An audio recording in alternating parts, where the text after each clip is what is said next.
Hello students, कैसे हो आप सब। स्टूडेंट्स, अब आ गई है परीक्षा की घड़ी। कैसे करें तैयारी। मैथ्स नहीं समझ में आ रही, क्वांट में स्कोर नहीं आ रहा, क्या करें क्योंकि समय आपके पास बहुत कम है। तो चलिए शुरू करते हैं।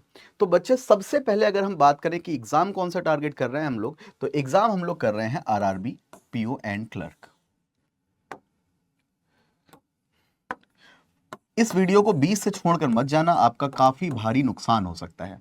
ठीक है, पीओ एंड क्लर्क की प्रिपरेशन हम लोग कर रहे हैं। तो फुल डिटेल में यहां पर समझेंगे हम लोग कि कैसे हम क्वांट्स को पूरी तैयारी करें। ठीक है, तो सबसे पहले आपको देखना है 40 क्वेश्चन पे टारगेट करना है। क्या क्वेश्चन करना है? 40 क्वेश्चन पे टारगेट करना है प्री पे। ठीक है, प्री प्लस मेंस, उसके थोड़े दिन, बहुत ज़्यादा टाइम मिलेगा नहीं आपको मेंस की तैयारी के लिए। ठीक है, तो मतलब प्री प्लस मेंस पूरा टारगेट करके हमें चलना है। तो पहले हम 40 क्वेश्चन के बारे में बात करते हैं प्री के। ठीक है, तो सबसे पहले बेटा अगर मैं बात करूं हमें कैसे तैयारी करनी है मैथ्स की। मैथ्स की तैयारी करने के लिए आपको कुछ चीजों पर ध्यान देना है। सबसे ज्यादा addition and subtraction, practice questions, table और एग्जाम वाले मेथड्स। ये चार चीजें हैं जो आपको दिलाएंगी सिलेक्शन आपका। ठीक है, अब कहोगे sir addition and subtraction selection कैसे दिलाएगा? बेटा एडिशन थोड़ी ना एग्जाम में आने वाला है, बट जो एग्जाम में क्वेश्चन आएंगे उसमें तो एडिशन करोगे ना, इसलिए आपका एडिशन इंपॉर्टेंट है। ठीक है, ये चार चीजें अब समझो। एडिशन ये आपका पूरा क्या हो गया? सिंप्लीफिकेशन का पार्ट है। सिर्फ एडिशन एंड सब्सट्रैक्शन मत समझना इसे, ये पूरा सिंप्लीफिकेशन का पार्ट हो गया। ठीक है, मतलब जोड़ घटाना गुणा भाग। उसके बाद प्रैक्टिस क्वेश्चन। बेटा प्रैक्टिस जितनी ज्यादा से ज्यादा अगर आप करोगे तो आपका क्या होगा, उतनी ज्यादा से ज्यादा आपकी स्पीड बढ़ेगी और उतनी ज्यादा से ज्यादा एक्यूरेसी होगी। ठीक है, उसके बाद अगर हम बात करें टेबल, बिल्कुल जैसे 12 × 13, 14 × 15, 18 × 20, 19 × 18, 11 × 12, ये सारी चीजें आपको ना मुंह पे याद हो जानी चाहिए। ठीक है, ये सारी चीजें आपको मुंह पर याद होनी चाहिए अगर आपको सिलेक्शन पाना है। मैं पूरी जान लगाऊंगा तुम्हारे साथ सिलेक्शन आपको दिलाने के लिए। मैथ में पूरे के पूरे नंबर दिलाने की जिम्मेदारी मेरी, अगर तुम मेरे हिसाब से पढ़ लो। ठीक है, पढ़ना कैसे है वो मैं समझा रहा हूं। ठीक है, चार चीजों पर यहां पर ये हो गया। अब फिर क्या है, ये सबसे मोस्ट इंपॉर्टेंट चीज है, एग्जाम वाले मेथड। बेटा हमें जरूरी नहीं है कि हम हर क्वेश्चन को सॉल्व करना पड़े। ठीक है, अगर आप मेरी क्लासेस देख रहे होगे तो वहां पर मैं आपको एग्जाम वाले मेथड के थ्रू जो मॉक टेस्ट सुबह लेता हूं 9 बजे, तो उसमें मैं सिखाता हूं कि एग्जाम वाले मेथड कैसे होते हैं। ठीक है, हर क्वेश्चन में जरूरी नहीं है कि आप क्वेश्चन को सॉल्व करो। कभी हमारा क्वेश्चन डिजिटल सम से मर जाता है, कभी क्वेश्चन हमारा यूनिट डिजिट से मर जाता है, कभी क्वेश्चन हमारा जो है सॉल्व करना पड़ता है। ठीक है, तो हमें उन क्वेश्चंस को हम आइडेंटिफाई कैसे करें कि कौन सा क्वेश्चन किस टाइप का है, तो उसके लिए आपको मेरी क्लास सुबह 9 बजे वाली देखनी ही पड़ेगी। आगे बात समझते हैं। उसके बाद बेटा एग्जाम तो हमारे बहुत सारे हैं बैंक के, है ना, लेकिन अभी हमारा टारगेटिंग एग्जाम कौन सा है? हमारा टारगेटिंग एग्जाम है IBPS, RRB, PO and clerk. ठीक है, ये मैंने पूरा दे दिया है आपको डिटेल में। ठीक है, मेंस में कितने क्वेश्चन आते हैं और प्री में कितने क्वेश्चन आते हैं। तो आरआरबी पीओ की मैं बात करूं तो प्री में कितने आ गए? 40 नंबर। मेंस में कितने आ गए? 40 क्वेश्चन आपके इधर। ठीक है, क्लर्क की बात करूं 40 क्वेश्चन 40 क्वेश्चन, यानी कि वेटेज आपका इक्वल है। तो हम उन 40 क्वेश्चन पर बात कर रहे हैं। ठीक है बच्चे लोग, आगे की बात समझो। हमारा स्टडी प्लान क्या होना चाहिए? स्टडी प्लान बच्चे कुछ इस तरह से होना चाहिए, मैंने आपको पर पूरा दे दिया है यहां पर। सिंप्लीफिकेशन, हमें सिंप्लीफिकेशन आपका क्या होता है, ये पूरा स्टडी प्लान है जैसे हम लोग तैयारी करने वाले हैं। ठीक है, एडिशन एंड सब्सट्रैक्शन पढ़ लेंगे हम लोग, फिर सिंप्लीफिकेशन मल्टीप्लिकेशन ट्रिक्स पढ़ेंगे, सिंप्लीफिकेशन स्क्वायर एंड क्यूब निकालना सीखेंगे, square root and cube root निकालना सीखेंगे। बेटा ये पूरा पोर्शन ना आपको, ये वाला पूरा पोर्शन आपको कितने दिन में करना है? ये वाला पूरा पोर्शन 1 से 2 दिन में आपको कंप्लीट करना है। कितने दिन में कंप्लीट करना है? सिर्फ और सिर्फ 1 से 2 दिन में आपको ये पूरा पोर्शन कंप्लीट करना है। आगे की बात समझते हैं। फिर उसके बाद हम पढ़ते हैं बेटा सिंप्लीफिकेशन। सिंप्लीफिकेशन पर आ जाते हैं प्रॉपर क्वेश्चन सिंप्लीफिकेशन के। ठीक है, सिंप्लीफिकेशन के प्रॉपर क्वेश्चंस पर आते हैं। तो बेटा देखो, सिंप्लीफिकेशन हमें ये 1 दिन में पूरा सिंप्लीफिकेशन ये करना है। उसके बाद अप्रोक्सीमेशन हमें कंप्लीट करना है। ठीक है, अप्रोक्सीमेशन हमें एग्जाम में बच्चे ये भी देखना है कि हमें टाइम पर क्वेश्चन कर पा रहे हैं कि नहीं कर पा रहे हैं। उसके लिए ज्यादा से ज्यादा आपको क्या करना पड़ेगा? ज्यादा से ज्यादा आपको प्रैक्टिस करनी पड़ेगी। प्रैक्टिस मैं करवाऊंगा, जिम्मेदारी मेरी है, मेरे ऊपर सौंप दो अपने आप को, बात खत्म, कुछ करने की जरूरत नहीं है। आगे की बात समझते हैं बच्चों। उसके बाद बेटा मैथ, मैथ में 3 चीजें आपके लिए इंपॉर्टेंट हैं। क्या इंपॉर्टेंट है? सबसे पहला आपका सिंप्लीफिकेशन पूरा तैयार कर लो, कैलकुलेशन अपनी। फिर उसके बाद आप क्या तैयार कर लो? परसेंटेज, उसके बाद रेशियो, उसके बाद एवरेज। बाकी किसी टॉपिक को आपको तैयार करने की जरूरत नहीं है। मतलब है ऐसा नहीं, बाकी टॉपिक छोड़ दो, मतलब ये टॉपिक कोई भी ऐसा चैप्टर नहीं है जो इन चारों चैप्टर के बिना बन जाए। मतलब अगर आप टाइम एंड वर्क कर रहे हो, कोई टाइम एंड वर्क का क्वेश्चन बता दो जिसमें रेशियो ना यूज हो, ठीक है। एज का क्वेश्चन कर रहे हो, कोई एज का क्वेश्चन बता दो जिसमें रेशियो ना यूज हो। प्रॉफिट एंड लॉस कर रहे हो, ऐसा कोई क्वेश्चन बता दो जिसमें परसेंटेज का यूज ना हो। SI CI simple interest compound interest कर रहे हो, ऐसा कोई क्वेश्चन बता दो जिसमें परसेंटेज का यूज ना हो। यानी कि सारे चैप्टर, जैसे आप टाइम स्पीड एंड डिस्टेंस कर रहे हो उसमें भी आपका रेशियो यूज होगा, ठीक है ना। सारे चैप्टर, जितने भी चैप्टर हैं हमारे बच्चे, उसमें हमारा इन्हीं 4 चैप्टर का यूज होगा, उसके अलावा कोई चैप्टर यूज नहीं होता। सारी हमारी जो है बैंकिंग इन्हीं 4 चैप्टर के इर्द गिर्द घूमती रहती है, रेशियो, परसेंटेज, सिंप्लीफिकेशन, एवरेज, ठीक है। बस मेंसुरेशन में थोड़े फॉर्मूले याद करने पड़ेंगे, ठीक है बच्चे। तो अब एक बात समझ लो, परसेंटेज हमें कंप्लीट करना है पूरा।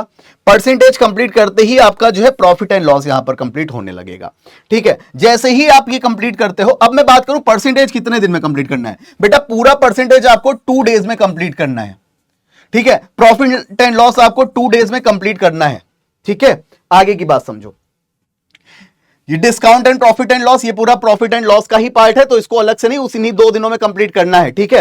अब आगे की बात समझते हैं। नंबर सीरीज हो गई। नंबर सीरीज बहुत ज्यादा वो नहीं है, नंबर सीरीज बहुत इजी टॉपिक है, आपको 1 दिन से ज्यादा मैं नहीं दूंगा तैयार करने के लिए। नंबर सीरीज आपको 1 दिन में कंप्लीट करनी है, ठीक है। और अगर आप दोनों नंबर सीरीज मिसिंग और रॉन्ग दोनों कर रहे हो तो 2 दिन ले लो, इससे ज्यादा मैक्स समय नहीं दूंगा आपको, ठीक है। उसके बाद मैं बात करूं क्वाड्रेटिक इक्वेशन, ये हो गया आपका 1 दिन। अब कहोगे सर 1 दिन में कैसे होगा, मैं करवाऊंगा ना, क्यों परेशान हो। रेशियो एंड प्रोपोर्शन, बेटा ये बढ़िया टॉपिक है, इस पर आपको पूरी तरह से क्या करना है, कमांड जकड़ के रखना है, इसको जकड़ के रखना है। तो आपको क्या करना है, पूरा दिन रात इसमें एक कर देना है, ठीक है। 2 से 3 दिन इसको कंप्लीट करने के लिए आप ले लो। फिर अगर मैं बात बताऊं, पार्टनरशिप आपका 1 दिन का टॉपिक बचा, एज आपका 1 से 2 दिन का टॉपिक बचा। उसके बाद की मैं बात बताऊं, मिक्सचर एंड एलिगेशन 1 से 2 दिन आप इसमें ले लो। डीआई जितनी ज्यादा लगा पाना, प्री मैंने कंप्लीट करा दिया, ठीक है। डीआई जितनी ज्यादा लगा पाना लगा लेना। उसके बाद टाइम एंड वर्क आया आपका 2 दिन ले लो। पाइप एंड सिस्टम सिर्फ 1 दिन मिलेगा यहां पर। स्पीड, टाइम एंड डिस्टेंस मैं आपको 2 से 3 दिन दूंगा इसको लिए, ठीक है, क्योंकि इसमें आपका बोट एंड स्ट्रीम भी आ जाएगा, अच्छा टॉपिक है, ठीक है। चलो जी, इसमें आपका 3 दिन हो गया। परम्यूटेशन एंड कॉम्बिनेशन आपका कितना हो गया, 2 दिन इसके हो गए। प्रोबेबिलिटी 1 दिन ले लो, ठीक है। उसके बाद मेंसुरेशन आप अपनी सुविधा अनुसार 2 से 3 दिन यहां ले सकते हो। एवरेज बेटा 1 से 2 दिन ले लो, ठीक है। फिर हम लोग मॉक डिस्कशन करना है, ठीक है। ये है आपका पूरा सिलेबस की कहानी। सबसे पहले आपको करना क्या है, आज ही आपको इसका प्रिंट निकलवा लो या फिर एक कागज में नोट कर लो, ठीक है। ये आपके 1 से लेकर 50 तक के स्क्वायर जहां पर आप पढ़ाई करने बैठते हो उसी मेज के सामने आप लिख कर रख लो, ठीक है ना। ये मुझे दिन में 4 बार, एक बार रिवाइज मान लेने हैं, ठीक है। याद नहीं करना कि 1 का स्क्वायर 1, 2 का स्क्वायर 4, ऐसे याद नहीं करना। बस जब बैठो पढ़ाई शुरू करने चलो, एक बार देख लो, नजर दौड़ा लो, आपको याद हो जाएंगे, ठीक है। उसके बाद ये याद हो गया, उसके बाद बेटा हम क्या कर लेंगे, उसके बाद हम करेंगे ये 1 से लेकर 30 तक के क्यूब, 1 से लेकर 30 तक के क्यूब, ये भी आपको प्रिंट निकलवा लो या फिर अपने सामने जहां पढ़ाई करते हो वहां पर चिपका दो, ठीक है। ये आपकी कंप्लीट हो गई। उसके बाद एक चीज आपको क्या करनी है, ये टेबल याद करनी है, ठीक है। ये टेबल याद करनी है, ये टेबल याद कर लोगे। कहां तक, 1 से लेकर 20 तक तो टेबल बिल्कुल रट्टे होने चाहिए। कोई आपसे पूछ देना 19 अट्ठे 19 8 जा, तुरंत बता दो, ठीक है। इस तरह से याद करना है। आगे की बात समझते हैं, ठीक है। अब इतना सब कुछ करोगे कैसे, उसके लिए बात समझ लो। इतना सब कुछ बेटा करोगे कैसे, आ जाते हैं, पूरी डिटेल में जानकारी दे देते हैं आपको, ठीक है। इतना सब कुछ बच्चे आपको करने के लिए सिर्फ 2 काम करने हैं। क्या करना है समझो, सुबह उठे, जितने बजे उठते हो अपनी सुविधा अनुसार, अगर लेट नाइट पढ़ाई कर रहे हो तो थोड़ा लेट उठोगे, फिर भी आपको 8 बजे तक उठ जाना है। कितने बजे तक उठ जाना है, 8 बजे तक उठ जाना है। 9 बजे से मेरी क्लास होती है, 9 बजे से आप क्या करो, क्लास लो मेरी, ठीक है। 9 बजे से क्लास लो 10 बजे तक। उसमें क्या हम डिस्कस करेंगे, मॉक टेस्ट डिस्कस करेंगे, बिल्कुल up to the paper level, ठीक है ना, up to the exam level. बिल्कुल एग्जाम में जैसे क्वेश्चन आते हैं उसी तरह का मॉक टेस्ट होगा, इसको आप तैयार कर लो, ठीक है। डेली आपका आज से लेकर अगर मैं कहूं 50 मॉक टेस्ट हमारे होते हैं, तो 50 मॉक टेस्ट आपके मैं क्लास में तैयार करवा दूंगा, पहली चीज। फिर उसके बाद आपको ऐसा होगा, कई लोगों का कई सारे चैप्टर कमजोर होंगे, तो आपकी सुविधा के लिए मैं आपके लिए लेकर आ रहा हूं क्या, एक टॉपिक वाइज क्लास। कितने बजे, टॉपिक वाइज क्लास कितने बजे, 9 बजे रात में, ये आपका मॉर्निंग है, ये आपका नाइट है, ठीक है। अब टॉपिक भी मैंने कंप्लीट करवा दिया आपका और मॉक टेस्ट भी करवा दिया। अब बताओ पेपर में और क्या बचा? कुछ बचा? टॉपिक वाइज तुमको तैयार हो गया, मॉक टेस्ट मैंने तुमको करवा दिए, स्पीड मैंने बढ़वा दी, एक्यूरेसी मैंने बढ़वा दी, कंसेप्ट मैंने बता दिए। अब बताओ कुछ बचा क्या एग्जाम में? नहीं बचा चीतो, तो आप एग्जाम देने जाओगे 100 में नहीं 200%, 1,00,00,000% लिख के ले लो, आप एग्जाम फोड़ कर आओगे, ठीक है। बस आपको करना क्या है, 2 क्लास लेनी है, एक सुबह 9 बजे वाली मॉक टेस्ट वाली, एक रात में टॉपिक वाइज वाली क्लास लेनी है, ठीक है। और जितना मैं आपको बताता जाऊं, आप अपने मन से ये नहीं सर 14 बुक पढ़ लें, ये पढ़ लें, वो पढ़ लें, ऐसा कुछ नहीं करना।